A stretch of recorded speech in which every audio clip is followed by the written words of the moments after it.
नमस्कार दोस्तों, Kumharia TV channel में आप सभी का स्वागत करता हूं। दोस्तों चलिए आज हम जानेंगे कैसे एक बेरहम पति ने एसडीएम पत्नी की हत्याकांड को अंजाम दिया था। शाहपुरा पुलिस फोरेंसिक टीम के साथ जब जांच के लिए एसडीएम बंगले पर पहुंची तो पाया कि एसडीएम निशा की मौत जिस कमरे में हुई थी वहां के बेड की बेडशीट और तकिया का कवर वहां मौजूद नहीं था। पुलिस टीम ने जब मनीष से इसके बारे में पूछा तो उसने कहा मैडम को उल्टी होने पर नाक से ब्लड आया था जिससे कपड़े खराब हो गए थे। इसी वजह से उसने बेडशीट और तकिए का कवर मशीन में धोने के लिए डाला था। पुलिस टीम ने जब वॉशिंग मशीन का ढक्कन खोला तो बेडशीट और तकिए के कवर के साथ एसडीएम निशा के कपड़े भी मशीन के सुखाने वाले पोर्शन में पड़े हुए थे। पुलिस टीम यह सोचकर हैरान थी कि एसडीएम बंगले पर मौजूद कर्मचारी से कपड़े मशीन में धुलवाने के बजाय मनीष ने खुद यह काम क्यों किया। मनीष के इसी बयान पर पुलिस का शक यकीन में बदल गया। रविवार 28 जनवरी 2024 का दिन था और मौसम का सबसे सर्द दिन। ऐसे में सामुदायिक स्वास्थ्य केंद्र में तैनात सीनियर डायरेक्टर रत्नेश द्विवेदी अपने सरकारी आवास पर बैठे धूप का आनंद ले रहे थे। तभी दोपहर करीब 2 बजे उनके मोबाइल फोन पर घंटी बजी। जैसे उन्होंने कॉल रिसीव की तो दूसरी तरफ से हड़बड़ी में एक आवाज सुनाई दी, डॉक्टर साहब मैं गाड़ी भेज रहा हूं, जल्दी से एसडीएम के बंगले पर आ जाइए, मैडम की तबीयत ज्यादा खराब है। फोन मध्य प्रदेश के डिंडोरी जिले की तहसील शहपुरा की एसडीएम निशा नापित के बंगले से आया था। लिहाजा डॉक्टर रत्नेश द्विवेदी बिना देर किए तैयार हो गए और जैसे ही गाड़ी आई उसमें बैठकर वह एसडीएम बंगले पर पहुंच गए। बंगले के बाहर एक शख्स उनका बेसब्री से इंतजार कर रहा था। जैसे ही डॉक्टर द्विवेदी गाड़ी से उतरे तुरंत ही उस शख्स ने कहा, डॉक्टर साहब अंदर चलिए, मैडम सुबह 10 बजे के बाद से ही कुछ बोल नहीं रही। डॉक्टर रत्नेश द्विवेदी उस शख्स के साथ बंगले के अंदर दाखिल हुए। एसडीएम निशा नापित अपने बेड पर बेहाल पड़ी थी। डॉक्टर द्विवेदी ने स्टेथोस्कोप के एक सिरे को अपने कानों से और उसका दूसरा सिरा मैडम के सीने के बाईं ओर लगाया और उस शख्स से मुखातिब होते हुए बोले, मैडम की ऐसी हालत कब से है? डॉक्टर साहब कल शनिवार को उनका व्रत था और मेरे मना करने के बाद भी वह 2 अमरूद खा गईं।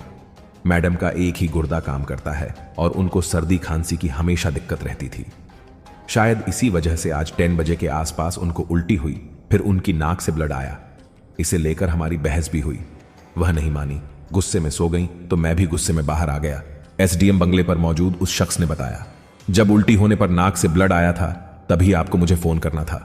डॉक्टर रत्नेश द्विवेदी बोले, रविवार को कोई काम रहता नहीं इसलिए मैंने जगाया ही नहीं। 10 बजे काम वाली बाई आई तो मैं घूमने चला गया, फिर बाई ने खाना बनाया और चली गई। फिर 1 बजे के आसपास मैंने सोचा खाने के लिए मैडम को जगा दूं। जब वह नहीं जागी तो मैंने आपको काइनल किया, मैडम को तत्काल अस्पताल ले चलो, हाइपरटेंशन या फिर ब्रेन हेमरेज की वजह से नाक से खून निकलता है। कान से स्टेथोस्कोप निकालते हुए डॉक्टर द्विवेदी ने कहा, यह घटना 28 जनवरी 2024 दोपहर 3 बजे की थी।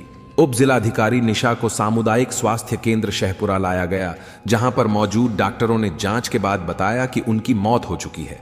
तहसील के सबसे बड़े अधिकारी की मौत का मामला था। ऐसे में डॉक्टर रत्नेश द्विवेदी ने उनकी मौत की सूचना जिले के वरिष्ठ अधिकारियों को दे दी। सूचना मिलते ही डिंडोरी जिले के कलेक्टर विकास मिश्रा और एसपी अखिल पटेल, बालाघाट रेंज के डीआईजी मुकेश श्रीवास्तव भी शहपुरा अस्पताल पहुंच गए। संदिग्ध हालात में मौत की वजह से पुलिस ने एसडीएम का बंगला सील कर दिया और निशा नापित के घर वालों को भी सूचना दे दी गई। सामुदायिक स्वास्थ्य केंद्र के डॉक्टरों को शक होने पर पुलिस को खबर देकर एसडीएम निशा का इलाज शुरू किया तो पाया कि निशा की मौत तो कोई 4-5 घंटे पहले ही हो चुकी थी। मध्य प्रदेश के आदिवासी जिले डिंडोरी की शहपुरा तहसील में पिछले साल ही तहसीलदार पद से प्रमोट हुई निशा एसडीएम बनी थी, इसलिए कस्बे में उन्हें हर कोई जानता था।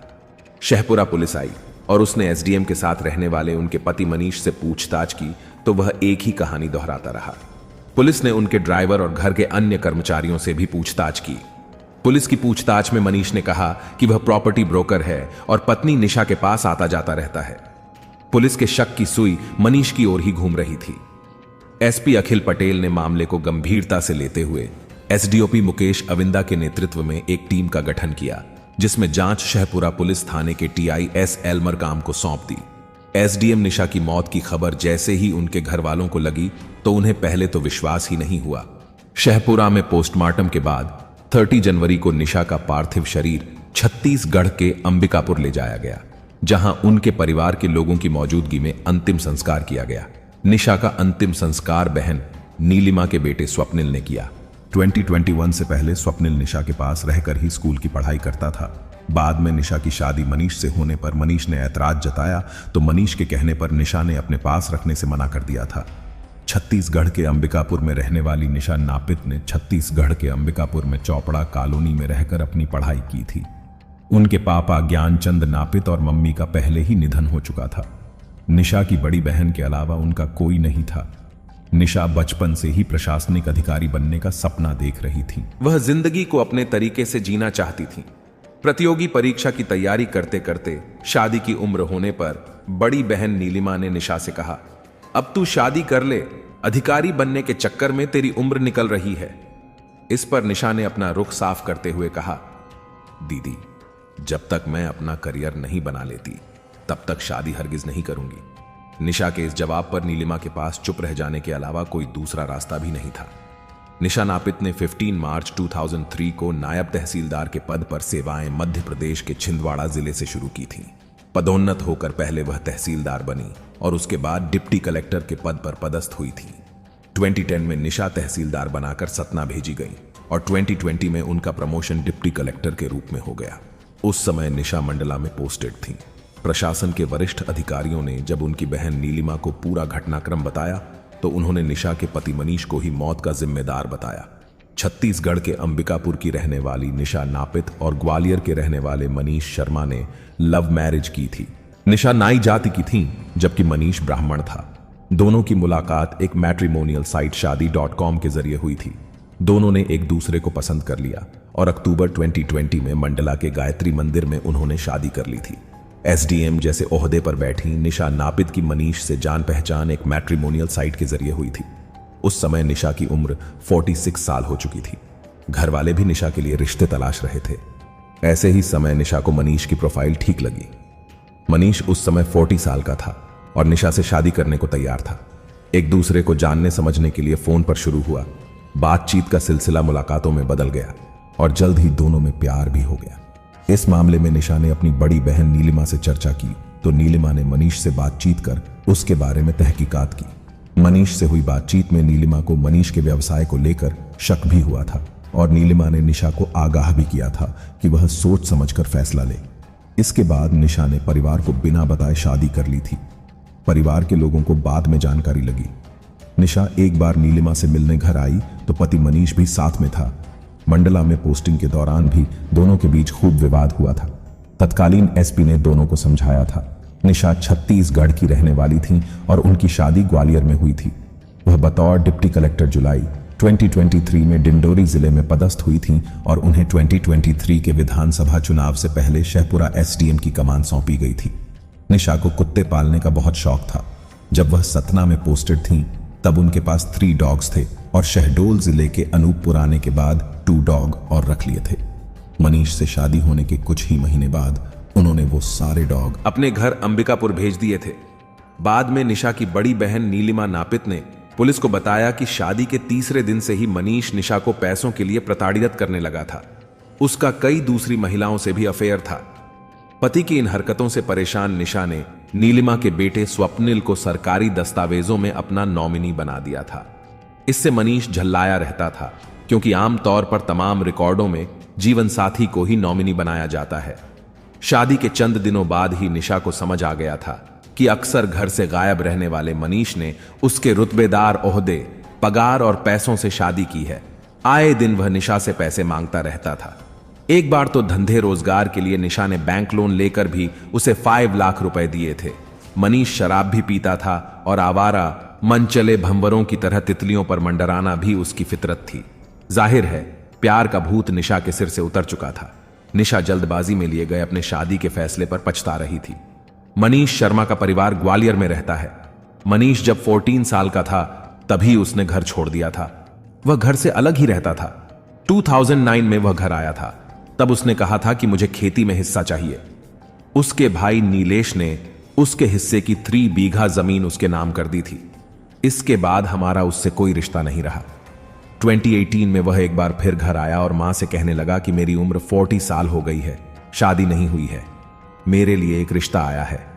मां ने पहले इनकार किया, लेकिन सब रिश्तेदारों ने सोचा कि चलो शादी के बाद सुधर जाएगा। यही सोचकर उसकी शादी कर दी। शादी के 3 महीने ही हुए थे कि मनीष ने उस लड़की से भी झगड़ा शुरू कर दिया। जब मां उसके कमरे में गई तो वह बोला कि तुम मेरे लिए मर गए हो। फिर हमने अपने मामा से बात की। मामा ने समझाने की कोशिश की तो मनीष ने कहा कि तुम सब मेरे लिए मर चुके हो। बाद में फिर मनीष का उस लड़की से तलाक हो गया। शादी.com पर अपनी प्रोफाइल में अपने आप को प्रॉपर्टी डीलर बताने वाले मनीष शर्मा की जब निशा से शुरुआती मुलाकात हुई तो वो खुद को एक इंजीनियर बताता था। रिश्ते के लिए जब निशा की बड़ी बहन नीलिमा ने बात की तो वह उनके सवालों का ठीक से जवाब नहीं दे पाया, लेकिन निशा ने परिवार के मना करने के बावजूद एक दिन फोन कर बताया कि उन्होंने शादी कर ली है। 3 अक्टूबर 2021 को जिस दिन उन्होंने शादी करने की सूचना दी, हम उसी दिन नीलिमा परिवार के साथ डिंडोरी पहुंचे, लेकिन मनीष वहां से गायब था। वह यहां सिर्फ पैसे लेने ही आता था। शादी के बाद ही निशा को अपने पति मनीष पर संदेह होने लगा था, क्योंकि खुद को मनीष की दूसरी पत्नी बताने वाली रश्मि उसे मैसेज करके कहती थी कि वह उसकी पहली पत्नी है। उसके दोनों मोबाइल नंबर से भेजे मैसेज के स्क्रीनशॉट्स भी उसने सेव कर रखे थे। निशा के परिवार के लोगों को पहले से ही मनीष पर संदेह था। मनीष ने मैट्रिमोनियल साइट पर अपने आप को प्रॉपर्टी डीलर बताया था, जबकि वह बस कंडक्टर था। निशा ने उसकी प्रोफाइल को सच मानकर घर वालों को बगैर बताए मनीष से शादी कर ली। शादी के बाद मनीष की असलियत निशा जान चुकी थी, मगर अपने पद और स्टेटस के लिहाज से वह खून का घूंट पीकर रह गई थी। मनीष ने जब अपनी जरूरतों के लिए निशा पर पैसों का दबाव बनाना शुरू किया तो निशा ने एक बार बैंक से लोन लेकर उसे 5 लाख रुपए दिए थे। बाद में वह 15 लाख रुपए मांगने लगा तो निशा ने अपनी बड़ी बहन नीलिमा को बताया, तो नीलिमा ने डांटते हुए सख्त हिदायत दे रखी थी कि उसे और पैसे नहीं देना। मनीष पर परिवार के लोगों के संदेह की वजह यह भी थी कि वह खुद को अखंड समाज पार्टी का अध्यक्ष बताता था और इस नाम का विजिटिंग कार्ड भी उसने दिया था। परंतु जब परिवार वालों ने अपने स्तर पर उसकी पड़ताल की तो पता चला कि यह फर्जी है। मनीष बेरोजगार था। इससे पुलिस का शक और बढ़ा। इसलिए जब पुलिस ने सख्ती की तो मनीष ने अपना गुनाह स्वीकार कर लिया कि उसने ही निशा की हत्या की थी। उसकी वजह यह थी कि बार बार कहने के बाद भी निशा सरकारी दस्तावेजों, मसलन सर्विस बुक, बैंक अकाउंट्स और इंश्योरेंस वगैरह में उसे अपना नॉमिनी नहीं बना रही थी। इस पर दोनों में आए दिन कहा सुनी और झगड़ा भी हुआ करता था, जो 28 जनवरी को भी हुआ तो मनीष ने तकिए से मुंह दबाकर पत्नी का नामो निशान मिटा दिया। निशा ने अपने सरकारी दस्तावेज और बैंक में पति की जगह बहन नीलिमा और उसके बेटे स्वप्निल का नाम बतौर नॉमिनी दिया था। सामान्य तौर पर विवाहित महिलाएं पति का नाम देती हैं।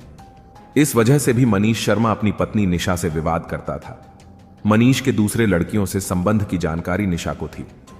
निशा मनीष की हरकतों से परेशान रहने लगी थी, मगर अपने ओहदे और प्रतिष्ठा की वजह से वह कोई ठोस कदम नहीं उठा पा रही थी। मनीष अक्सर ग्वालियर में ही रहता था। 15 दिनों में वह शहपुरा आता था। 25 जनवरी को मनीष शहपुरा आया और निशा से पैसों की मांग करने लगा। निशा अगले दिन होने वाले गणतंत्र दिवस की तैयारियों में व्यस्त थीं, इसलिए उन्होंने मनीष की डिमांड पर कोई ध्यान नहीं दिया। गणतंत्र दिवस पर पूरे दिन वह कार्यक्रम में व्यस्त रही। 27 जनवरी को पैसे मांगने पर दोनों के बीच विवाद हुआ। दूसरे दिन 28 जनवरी 2024 को सुबह 10 बजे मनीष निशा से बोला, निशा, मैंने तुमसे शादी की है, आखिर तुम मुझे अपने सर्विस रिकॉर्ड में नॉमिनी क्यों नहीं बनाना चाहती? तुमने शादी करके सोने के अंडे देने वाली मुर्गी पाली है। तुमने झूठ बोलकर मुझसे शादी की। मैं तुम्हारी अय्याशी का खर्च अब नहीं उठा सकती। निशा ने टोटुक कह दिया। मैं किसके साथ अय्याशी कर रहा हूं? भड़कते हुए मनीष बोला, सोशल मीडिया पर जिस लड़की के साथ तुम्हारी फोटो है उसी के साथ गुलछर्रे उड़ाते हो और खर्च मुझसे मांगते हो। अब से 1 पैसा तुम्हें नहीं मिलेगा, गुस्से में निशा ने कहा। इतना सुनते ही मनीष गुस्से से आगबूला हो गया और तकिया उठाकर निशा का मुंह जोर से बंद कर दिया। कुछ ही पलों में दम घुटने से निशा की मौत हो गई। निशा की नाक से खून निकल आया, जिससे बेडशीट और तकिए के साथ निशा के कपड़ों पर खून के निशान बन गए। मनीष ने निशा के कपड़े चेंज किए और बेडशीट, तकिया कवर के साथ सभी कपड़े वॉशिंग मशीन में डाल दिए। हत्या के बाद सबूत मिटाने की गरज से उसने निशा के खून से सने कपड़े वॉशिंग मशीन में धोए और अपने बचाव के लिए जो कहानी घड़ी वह पुलिस की सख्ती के आगे टिक नहीं पाई। पुलिस ने निशा की हत्या के आरोपी मनीष शर्मा के खिलाफ आईपीसी की धारा 302 304 और 201 के तहत मामला दर्ज कर शहपुरा न्यायालय में पेश किया, जहां आरोपी लगातार पुलिस को चकमा देने के लिए चक्कर खाकर गिरने का नाटक कर रहा था। इसी के चलते उसे 30 जनवरी की रात भर गिरफ्तारी के बाद भी पुलिस की निगरानी में भर्ती के दौरान थाने लाकर भी 3 बार पूछताछ की गई। 31 जनवरी 2024 की दोपहर को आरोपी मनीष शर्मा को शहपुरा न्यायालय में पेश किया गया, लेकिन वहां भी वह चक्कर खाकर गिरने का नाटक करने लगा। न्यायालय के आदेश पर उसे फिर अस्पताल में भर्ती कराया गया। देर शाम को पुलिस की सख्ती के बाद आरोपी मनीष शर्मा जेल भेज दिया। दोस्तों, इस कहानी के माध्यम से यह बात पता चलता है कि किस तरह प्रशासनिक पदों पर बैठे पढ़े लिखे लोग भी सोशल मीडिया साइट्स पर दी गई जानकारी को सच मानकर शादी जैसा अहम निर्णय ले लेते हैं और अपनी जिंदगी दुश्वार कर जान से हाथ धो डालते हैं। दोस्तों, अगर आप इस प्रकार की सच्ची घटनाओं पर आधारित कहानी सुनना पसंद करते हैं तो हमारे कुम्हरिया टीवी चैनल को सब्सक्राइब जरूर करें। धन्यवाद।